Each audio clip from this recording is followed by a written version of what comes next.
Aqui no projeto, para que a gente possa controlar, então, é, o, a autenticação e também o controle de acesso, nós iremos utilizar aqui o framework Spring Security. Tá? Spring Security, né? Aqui nós temos a página desse projeto. Okay?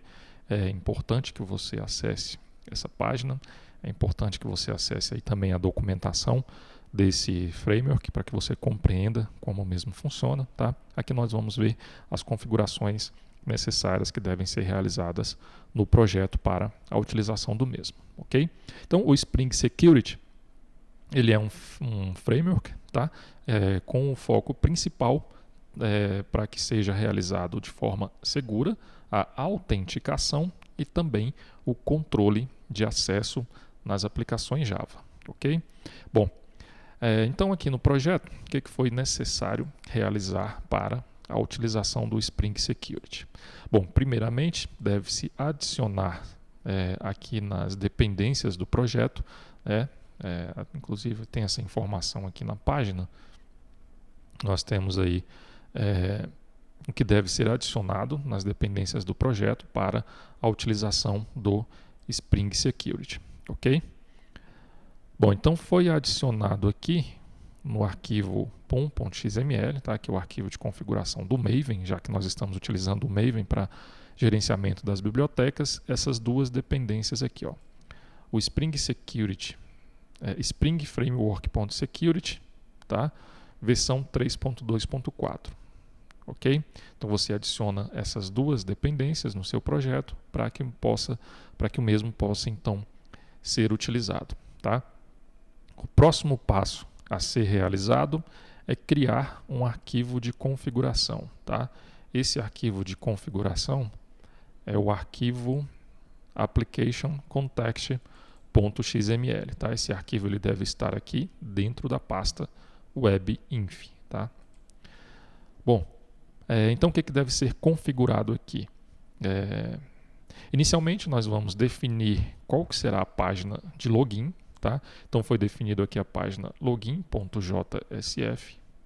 Então nós temos aqui essa página login.xhtml. Ok? Essa página aqui, ela está utilizando um template, tá? Template que vai ser utilizado aí no projeto. Nós vamos visualizar esse template aí posteriormente, tá? A princípio você não precisa se preocupar com isso. E aqui nós estamos definindo um ponto de inserção lá do template, que é o outras telas, tá? Nós temos aqui então um dialog, tá? E um form aqui com dois campos texto, tá? Aliás, um input text, tá? Que é onde o usuário vai informar o nome do usuário, e um input secret, onde o usuário vai informar a senha do usuário, ok? Bom, então voltando aqui na página de configuração, nós definimos aqui então a página de login, tá? Que no caso é o login.jsf. Se ocorrer alguma falha na autenticação, ele será redirecionado aqui para a mesma URL, só que adicionando aqui o parâmetro erro igual a true, tá?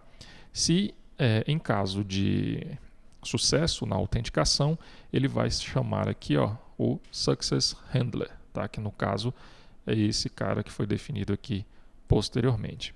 Ok? Bom, então voltando aqui na página de login, nós temos aqui o parâmetro erro, tá? Então aqui, ó, na página de login, nós temos aqui a verificação. Aqui está, nós temos aqui um output text. Esse output text ele vai ser renderizado somente caso o parâmetro erro seja igual a true. Ok? Então, no caso aqui, ele vai mostrar uma mensagem de que o usuário ou as senhas desse usuário está incorreta. Ok? Outra configuração que deve ser feita aqui, no caso, são os padrões, tá? No caso, para permitir o acesso ou não a determinados itens da aplicação, tá? Então, aqui no caso, a página login será permitido, o usuário ele pode, qualquer pessoa vai ter acesso a essa página, inclusive é necessário esse procedimento, porque para que o usuário possa se autenticar, ele tem que ter acesso a essa página antes da autenticação, tá?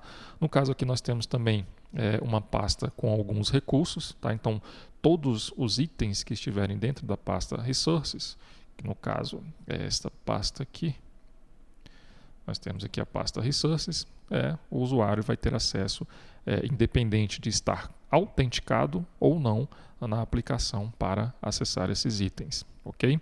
No caso aqui da página Index, ok? Nós temos aqui uma página Index. Para ter acesso a essa página, no caso aqui na configuração, para ter acesso a essa página Index, é necessário que o usuário esteja autenticado, ou seja, somente após realizar o procedimento de autenticação que o usuário vai ter acesso então a essa página Index, tá? E da mesma forma para todas as páginas que estiverem aqui dentro dessa pasta Módulos, tá? Então, para todas as pastas, todos os recursos, né, todos os itens que estiverem dentro daqui da pasta Módulos, para que o usuário tenha acesso a essas informações, é necessário estar autenticado, ou seja, é necessário que o usuário informe os dados de login para que o mesmo realize a autenticação e tenha acesso a essas informações, ok? Bom, temos aqui também a definição do gerenciador de autenticação, que no caso aqui é o Login Controller, que é esse cara que foi definido aqui posteriormente e está representado lá pela classe com T2TIRP Controller Login Controller, tá? Então vamos abrir aqui essa classe. Nós temos aqui a classe Login Controller. Essa classe, ela implementa o Authentication Provider, tá? Essa classe, essa interface Authentication Provider é aqui do Spring Framework, tá? Do Spring Security. Então, lá do pacote org.springframework.security.authentication. Então, é necessário implementar aqui o método Authenticate, tá? Nesse método será realizado, então, um procedimento de autenticação do usuário, tá? Vou fazer aqui o seguinte, eu vou executar aqui a aplicação, só para facilitar aí a visualização desse procedimento, ok? Bom, então o que será feito? Quando o usuário abrir aqui essa página de login, tá? Vai ser solicitado os dados do usuário, né? Como o nome do usuário e a senha do mesmo, ok?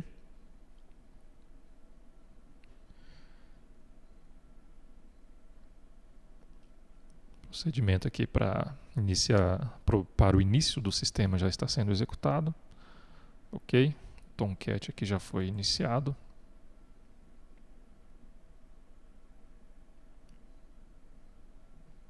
Então apenas vamos aguardar aqui para a gente visualizar essa informação, essa página, né, para entender melhor esse procedimento. Então aqui está. Aqui temos a página login.jsf. Se o usuário tentar acessar aqui o index, o que será feito? O próprio Spring Security vai ver que o usuário ainda não realizou a autenticação e vai redirecionar aqui então para o login.jsf, ok? Que é a página definida aqui na configuração do Spring Security, ok? Se o usuário digitar aqui uma senha incorreta, o que será feito? Vai emitir aqui a mensagem do usuário e ou senhas incorreta, tá? Que no caso é a informação que nós vimos aqui na página de login. Então nós temos aqui um output text que só vai ser renderizado caso este atributo, no caso este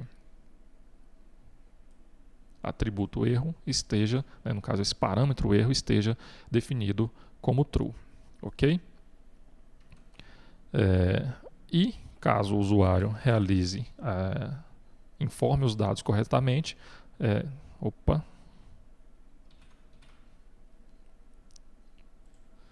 no caso aqui, nós não temos ainda a informação no banco de dados do usuário, tá?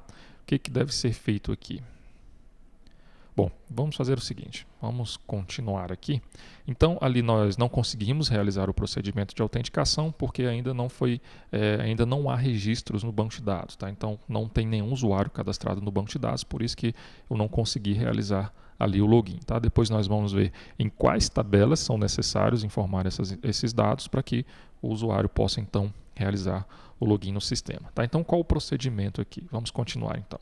Então, aqui na classe Login Controller, quando o usuário clica aqui nesse botão de login, tá?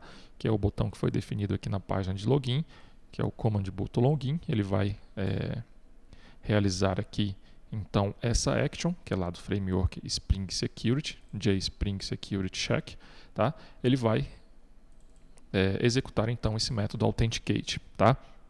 Então aqui nós vamos buscar os parâmetros que foram definidos lá na página, que é o nome do usuário e a senha informada, ok? Então logo depois de buscar esses dados, nós vamos aqui criar um DAO do usuário, tá? Que foi definido aqui anteriormente. Nós vamos instanciar esse DAO do usuário e também instanciar o DAO do papel função, ok? Bom, logo depois nós vamos criar aqui um objeto da classe MD5 Password Encoder, tá? Essa classe que também faz parte aí do Spring Security. E nós vamos criptografar essa senha, tá? Então no caso aqui, a senha do usuário que vai ser armazenada no banco de dados, tá? Nós vamos abrir aqui então a tabela usuário. A senha, a informação que vai ter aqui nesse campo, ela será criptografada, tá? E a criptografia que está sendo realizada aqui é a seguinte, ó, nós vamos pegar o nome do usuário, concatenar com a senha do usuário, tá? E gerar um MD5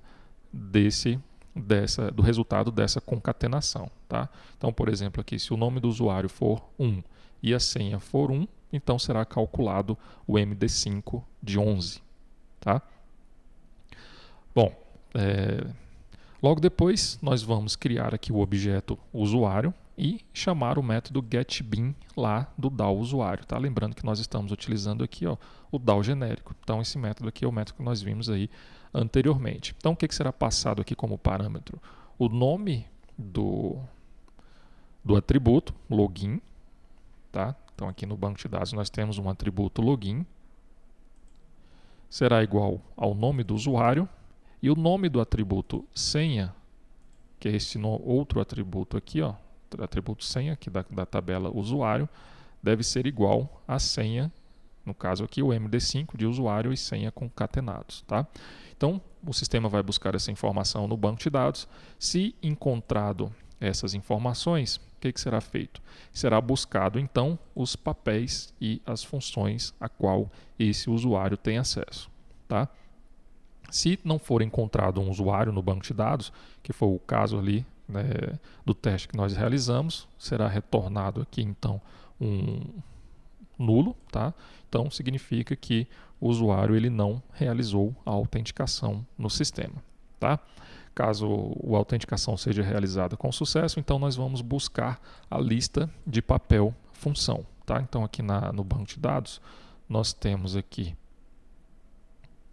uma tabela chamada papel função, tá? Que é onde serão definidos aqui as funções de cada papel, tá? Então, por exemplo, aqui eu tenho o papel administrador. Para esse papel administrador, nós teremos aí uma ou várias funções definidas, tá? No caso, para cada papel, nós teremos aí essas informações, tá? No caso, nós temos aqui também a tabela função, ok? Onde nós teremos aí também as funções cadastradas no sistema, tá? É interessante que você analise essas tabelas lá no DER, tá? Que fica melhor para visualizar essas informações. Então, no caso aqui da tabela papel-função, é um relacionamento de muitos para muitos entre papel e função, ok? Então, o que será feito aqui? Nós vamos buscar a lista de papel-função, tá? De acordo com o papel que está definido para o usuário que realizou o login no sistema. Ok? Então nós vamos utilizar aí o método getBeans, lá do DAO genérico, tá? Passando aí como parâmetro o nome do atributo, que é o papel, e passando aí como o valor desse atributo o papel que está vinculado ao usuário. Ok? Buscada essas funções, né, esses papéis, funções que estão vinculados ao papel e que está vinculado ao usuário, nós vamos aqui criar um array list de autorizações, tá? Essa classe Granted Authority também faz parte lá do Spring Framework, no Spring Security, tá? E nós vamos fazer então um laço nessa lista de funções, tá? E para cada uma dessas funções que estiverem vinculadas ao papel e ao usuário, nós vamos aqui adicionar nesse array list, tá? Nós vamos adicionar aqui o nome da função que estiver definida lá no banco de dados, ok? Bom, depois de realizar esses procedimentos, nós vamos retornar com esses dados, com essas informações. O Spring Security vai armazenar essas informações de acordo com os procedimentos definidos aí pelo framework, tá? E informar para o sistema que a autenticação foi realizada com sucesso, tá? Após esse procedimento, após a autenticação ser realizada com sucesso, aí sim será chamado aqui então o Success Handler, que será então representado aqui pela classe com T2TI RP Controller T2TI Success Handler, tá? Então foi definido aqui também esta classe. Nessa classe nós iremos aqui apenas herdar, tá? Dessa classe aqui Simple URL Authentication Success Handler, também faz parte lá do Spring Framework, né? No caso do Spring Security, tá? Onde é necessário sobrescrever aqui o método onAuthentication Success, tá? O que nós iremos fazer aqui inicialmente? Nós vamos criar novamente aqui um DAO genérico do usuário para que sejam então buscadas as informações do usuário no banco de dados e as informações do usuário sejam armazenadas nessa seção, tá? Nós vamos armazenar os dados do usuário aqui no atributo usuário T2TIRP da seção que está sendo definida neste momento, tá? Então, por enquanto, somente esse procedimento que está sendo realizado aqui nesta classe, tá? Então, depois de realizar todos esses procedimentos, aí sim o Spring Security ele vai autorizar aqui o acesso às outras páginas do projeto, tá? Bom, então no próximo vídeo nós vamos ver aí quais tabelas que devem ser populadas, né, para que nós possamos então realizar os devidos testes aqui no sistema.